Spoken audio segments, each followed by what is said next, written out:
तो वही आज हम डिस्कस करने वाले हैं 9/11 क्योंकि उसपे कुछ इतनी सारी ऐसी चीज़ें हुई हैं जो ना पचती नहीं है, डाइजेस्ट ही नहीं होती। तो हमको नहीं पच रही थी तो हमने कहा हम आप लोग का भी थोड़ा दिमाग से प्ले अराउंड करें, आप लोग का भी पेट खराब करें, ठीक है ना? तो बहुत सारे ऐसे इंटरेस्टिंग रील्स हैं ज अबाउट 9/11 जिससे होश ही उड़ जाए कि यार ये इतना बड़ा झूठ तो मैं नहीं बोलूँगा ऑन कैमरा पर इतनी बड़ी कहानी रची हुई है कि मतलब things just don't add up.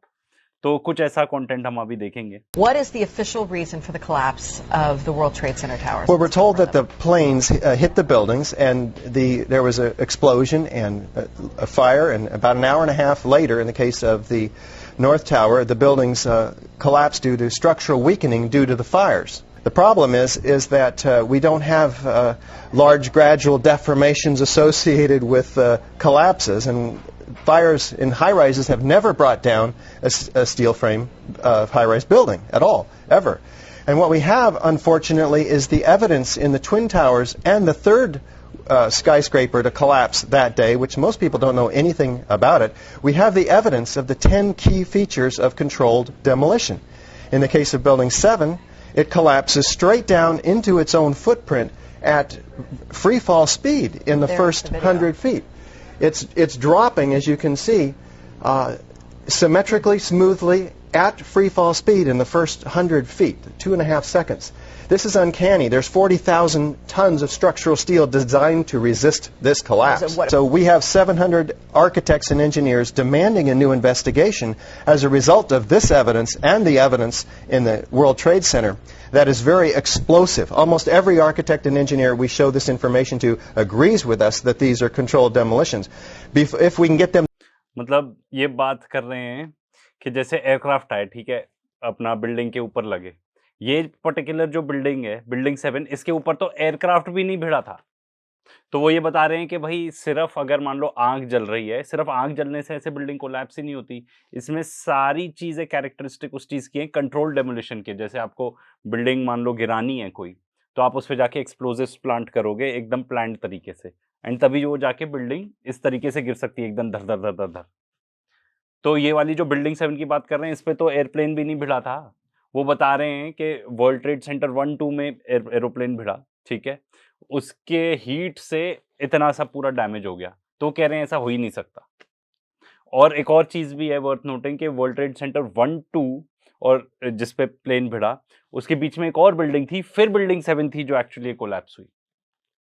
To look at the information, because obviously the implications of a controlled demolition are dark for our country, because that means somebody besides Al-Qaeda was involved, because these have to be easily 3 of the most highly secure buildings outside the Pentagon. Now, if that was a controlled demolition, would there not be any evidence at the ground level of explosives within the building itself, that's the debris that's left? Indeed, and what we find... तो ये बहुत बढ़िया चीज़ है कि जो debris है, जो मलबा है, वो कितना सारा मलबा तो वो उठा के ही ले गए थे, यहाँ से सीधा एशिया शिप कर दिया उन्होंने। एंड बाकी और देखो क्या बताते हैं। Find down there is pools of molten iron. What does that mean? Several tons. Exactly. What is that doing there? The first responders see it. The structural engineers see it. It's documented by FEMA, the melting of steel. Normal office fires is what's supposed to have brought these buildings down, along with jet plane impacts. But jet fuel and office fires don't produce molten iron or molten steel. It doesn't begin to melt until 3,000 degrees. But what we have is the fires only produce maybe 1,600 degrees. So what produced all that molten iron? Well, it has in it the chemical evidence of a special incendiary, which is thermite, a high-tech incendiary used to cut through steel like a hot knife through butter. Indeed, in all of the dust throughout lower Manhattan, we have 4 to 6 inch thick layer of this dust, and throughout it we have evidence of tiny spheres, billions of them, several tons of previously molten iron. Well, how does that happen? If you have molten iron, the byproduct of thermite is molten iron, and it's dispersed throughout all of this dust. तो basically इनका ये कहना है कि पूरे कि जिस तरीके से बिल्डिंग गिरती है, ठीक है, कंट्रोल डेमोलिशन लगता है। दूसरा फिर ये बात कर रहे हैं कि वहाँ पे जो डिब्री थी, जो उसका मलबा था, बहुत सारा मलबा तो ऑफ कोर्स वो लोग वहाँ से शिप ही कर दिया था उन लोगों ने। उसमें मोल्टन आयरन निकला है, जो भी एंड थर्माइट से मोल्टन आयरन बना है। तो भाई ये सब एक्सप्लोजिव मटेरियल कहाँ से आया? मतलब ये क्या प्लेन में रखा हुआ था, उससे ये सब हो गया, या वो कंट्रोल डेमोलिशन था? वो यहाँ पे बात हो रही है कि वो दिखता एकदम ऐसे है, कंट्रोल डेमोलिशन जैसा ही। एंड देखो, हमें तो अब उस टाइम पे नहीं पता था किसी को दुनिया में, हमें अब पता है ना कि एक प्लेन जाके अगर एक बिल्डिंग में जाके भिड़ जाता है तो क्या होता है। अहमदाबाद में क्या हुआ था, उसकी फोटोज निकाल के देख लेना, एकदम इंटैक्ट थी बिल्डिंग। तो आप क्या कह रहे हो कि जो अहमदाबाद में वो जो बिल्डिंग थी वो क्या वे बेटर कंस्ट्रक्टेड थी than those world trade towers, world trade centers, और उसमें जो टावर थे। एंड उसमें तो एक्चुअली पूरे स्टील के कॉलम यूज होते हैं, ये तो नॉर्मल जैसे कंक्रीट होती है, आपने थोड़ा सा स्टील यूज किया फिर कंक्रीट डाला, वो तो ऐसी बिल्डिंग थी। ये जो दूसरी वर्ल्ड ट्रेड सेंटर की बात कर रहे हो तो प्रॉपर स्टील के कॉलम्स हैं, वो इतने जल्दी फूट ही नहीं सकते, कोई चांस ही नहीं है, ऐसा ये बता रहे हैं। एंड वो जो एयरक्राफ्ट था वो बोइंग का आई गेस ड्रीम लाइनर था, one of the biggest aircraft और probably the biggest passenger aircraft. Do you see the top 15 stories crushing the 95 stories below? No, you don't. The top block disintegrates by itself in the first few seconds without even impacting the building below. And then the building below begins to destroy itself. What you see are waves of explosions ripping the building apart, pulverizing nearly all the concrete to a fine powder and ejecting the steel up to 600 feet in all directions. The top 15 stories couldn't do that in a pancaking collapse. And they certainly couldn't reach the ground anywhere near as quickly as this one, which has nothing but air below it. Your argument is invalid. Get over your cognitive dissonance. Find a shrink. इसमें अब ये भी बात कर रहे हैं जो in fact अगर ये जो वीडियो अगर आप इसको स्लो डाउन करके देखोगे तो ऊपर से कोलैप्स हो रही है बिल्डिंग, नीचे से फटने का दिखता है एक्चुअली कि नीचे कुछ फट रहा है, तो इसका मतलब नीचे एक्सप्लोजन हो रहा है। तो नो वंडर इतनी ज़्यादा सेंसर कर रखा है इन्होंने ये इस चीज़ को, क्योंकि आप ज़रा एक बार आपको क्लिप ही देखने को मिल जाए, it's not easy to find. And जो भी हैं बहुत भारी सेंसर्ड तरीके से ही, मतलब यूट्यूब पे भी अवेलेबल हैं, कुछ ऐसा डाल भी दो प्रोबेबली तो आपका चैनल वैन मतलब वीडियो वगैरह को वो ब्लॉक कर देंगे।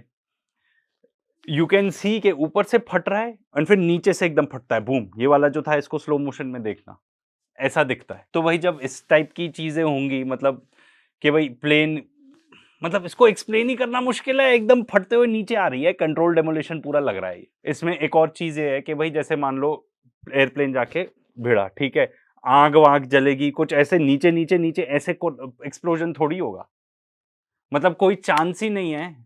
और वो तो अगेन यार वो देख लो अहमदाबाद वाला, बिल्डिंग इंटैक्ट है वहां पे, इंटैक्ट, कोई चांस नहीं है कि ऐसे बिल्डिंग गिर जाए। पर ये पता ही कैसे हो पाता है, जब आप चीज़ों के बारे में इंफॉर्मेशन ही ना निकालो, कंस्पिरेसी थ्योरीज बनने दो, जब आप किसी भी चीज़ को ढंग से एनालाइज ही ना करो और हवा क्रिएट कर दो, ऐसा पैनिक क्रिएट कर दो कि आदमी कुछ भी मान ले, तब होती हैं ऐसी टाइप की चीज़ें। आगे वाला तो पार्ट, मतलब मैं ऐसा बिल्कुल नहीं कह रहा हूँ कि आगे वाले पार्ट से क्लियर होगा कि क्या कुछ कैसे हुआ, किसने किया। Do your own research and बस ये वाला देख लो आगे का पार्ट, और बहुत ज़्यादा मज़ा आएगा। तो जो अगली है रील, ये इंटरव्यू में है लैरी सिल्वरस्टीन, जो बेसिकली ओन करता था वर्ल्ड ट्रेड सेंटर्स को, या रेंट पे थी उसके पास पूरी बिल्डिंग्स, ठीक है, एंड भारी भरकम इंश्योरेंस भी था उसके पास, स्पेशली अगेंस्ट अगर कोई भी मान लो टेररिस्ट एक्टिविटी हो जाती है तो। एंड इसके बारे में, ये लैरी के बारे में एक और खास बात है कि ये हमेशा वहीं पे जाके एक पर्टिकुलर जगह पे इन द पर्टिकुलर बिल्डिंग जाके ब्रेकफास्ट करता था। उस दिन नहीं आया था ये। Where were you on September 11th? You know, I was home. And तो ये बंदे ने इंश्योरेंस भी कराया हुआ था, रोज वहां पे नाश्ता करता था, नहीं गया था। कोइंसिडेंस हो सकता है, हम तो कह रहे हैं कोइंसिडेंस है, हम तो नहीं कह रहे कुछ है, हम तो बस ये कह रहे हैं बंदे ने इंश्योरेंस भी कराया था। एंड इसी से एक और चीज़ ध्यान आ रही है, वैसे हमने इस टॉपिक पे एक पूरा डिटेल वीडियो बनाया है, उसको ज़रूर चेकआउट करना। टकर कार्लसन ने भी पूरा एक 5 पार्ट सीरीज बनाई है इसके ऊपर, उसको भी ज़रूर चेकआउट करना। कुछ लोगों ने शॉर्ट सेलिंग भी की थी अगेंस्ट अमेरिकन एयरलाइंस, मतलब दे वर एक्सपेक्टिंग कि ये प्राइस नीचे गिरेगी, क्योंकि आप शॉर्ट सेलिंग भी कर सकते हो शेयर्स में कि ये नीचे गिरेगी, एंड जितना नीचे गिरेगा मैं उतना पैसा कमाऊंगा। तो किसी ने एयरलाइन स्टॉक्स ऐसे शॉर्ट किए हुए थे, मतलब लंबे चौड़े ऑप्शंस में ट्रेड किया हुआ था, which was very very unusual. क्योंकि नॉर्मली 50-50 होता है, आधे लोग सोच रहे हैं ऊपर जाएगा, आधे लोग सोच रहे हैं नीचे आएगा। यहाँ पे बहुत भारी मात्रा में किसी एक ने या कुछ लोगों ने बहुत भारी मात्रा में ऑप्शंस प्ले किया हुआ था, which is just like betting, and they were betting कि ये शेयर प्राइसेस नीचे जाएंगे अमेरिकन एयरलाइंस के। अमेरिकन गवर्नमेंट ने आज तक नहीं बताया कि वो लोग कौन थे। कौन सा मुश्किल बात है उनको बताने के लिए, पर नहीं, हम नहीं बताएंगे। He was in an explosion. He was in the lobby and the third explosion, the whole lobby collapsed on us. What was it like? What was it like? Horrible. It's like hell. You don't want to know. The whole building just collapsed on us inside the lobby. Was that a secondary explosion? Yes, it was. That was the Yeah, definitely a secondary explosion. Because we was inside waiting to go upstairs, and on the way upstairs, the whole fucking thing blew. And we just collapsed and everybody inside the lobby. similar to the first tower coming down, secondary. I don't know about the first one, but I know the second was terrible. Then there was a third one too after that one. Yes. Everybody was inside the building waiting to go upstairs, and they just let loose. Everything just let loose inside the building. So what you told me is that there was plane or whatever hit the building, then the secondary explosion. It was like 3 explosions after that. We came in after the fire. We came when the fire was going on already. We was in the staging area inside the building, waiting to go upstairs. And they exploded. The whole lobby collapsed on the lobby inside. And it's just mayhem after that. Just man, everybody tried to work their way out. Trying to help all the brothers get out. A lot of people trapped inside. I was sitting in the Brooklyn neighborhood. We watched the first explosion.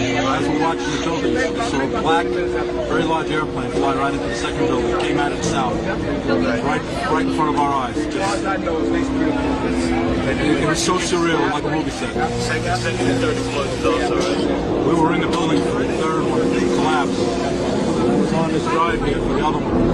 People don't understand. There may be more. Any one of these fucking buildings could blow up. This ain't done yet. That could be no worse than this. Could be nothing no more worse than this. You're in the building trying to help people, and it's exploding right inside the building. तो ये basically fire fighters हैं जो वहां पे गए थे क्योंकि आग लगी हुई थी। तो कहते हैं आग के बाद हमें और एक्सप्लोजन सुनाई दिए, मतलब 2-3 एक्सप्लोजन बता रहे हैं ये। तो भाई अगर एयरक्राफ्ट भिड़ेगा, एंड कहाँ पे थे ये लोग? लॉबी में थे, वहां से हो रहा है एक्सप्लोजन। एंड बता रहे हैं सेकेंडरी एक्सप्लोजन, मतलब नीचे से किसी ने बम लगा रखे हैं। एंड ऐसे और भी बहुत सारे आई विटनेसेस के अकाउंट है जो बता रहे हैं कि बम फट रहा है, ऐसी एक्सप्लोजन की आवाज आ रही है लॉबी में नीचे से। मतलब कोई सेकंड थर्ड फ्लोर पे है तो वो बता रहा है कि नीचे से एक्सप्लोड हो रहा है।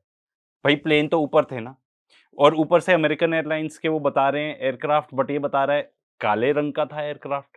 तो वो भी चीजें एड अप नहीं होती, मतलब things just don't add up. मतलब कोई कुछ जो आई विटनेसेस के अकाउंट्स हैं कंपेयर टू जो एक्चुअल स्टोरी बताई जा रही है, कोई मैच ही नहीं है।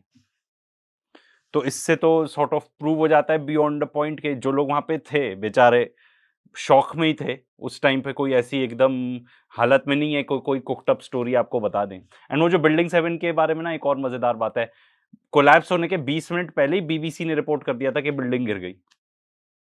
अब मैं नहीं कह रहा उनको पहले एडवांस इंफॉर्मेशन थी कि नहीं, मैं तो बस बता रहा हूँ कि इतनी अजीब घटनाएं हो रही थी वहां पे, मतलब समझ में नहीं आता कि एग्जैक्टली हुआ क्या। एंड भाई जब तक समझ में नहीं आया तो फिर आप कैसे एक्सेप्ट कर लोगे कि हाँ एक पर्टिकुलर थ्योरी दे दी। इसके बारे में एक और चीज़ ये भी है कि जो 9/11 कमीशन रिपोर्ट बनी थी वो भी एकदम फिक्स्ड तरीके से ही बनी थी। बाकी चीज़ें वीडियो में देख लेना। एक और लास्ट सबसे मज़ेदार video. It began when this woman was watching the Twin Towers burning from her apartment in New Jersey. She noticed 3 men on top of a van, posing for pictures with the towers burning in the background. And I could see that they were like happy, you know, they didn't look shocked to me, you know, they didn't look shocked. I thought it was very strange. The witness called police, who stopped the van hours later and arrested 5 men. All 5, it turns out, were Israeli. They were turned over to the FBI. Sources tell ABC News during a check of national security databases, some of the men were listed as having had connections with Israeli intelligence.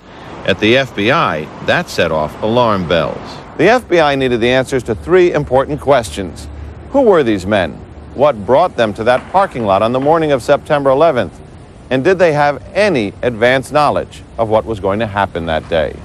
The men said they were just taking pictures at the time. They said they worked for a company called Urban Moving. The FBI obtained a search warrant for the company's offices. 2 SUVs were filled up with between 9 and 12 boxes and computers. Not long after the arrests, the offices of urban moving were simply abandoned. Almost everything was left behind. In jail, the 5 Israelis were repeatedly interrogated and given lie detector tests. Stephen Gordon was their American lawyer. They were asked questions if they had ever been approached by or hired by any non-United States intelligence community. While there is still some debate among American intelligence officials, many investigators believe some of the men were part of an Israeli operation aimed at monitoring radical Islamic charities that support groups like Hamas, something lawyers for the 5 men and the Israeli government strongly deny. तो भाई आया क्या नहीं मजा?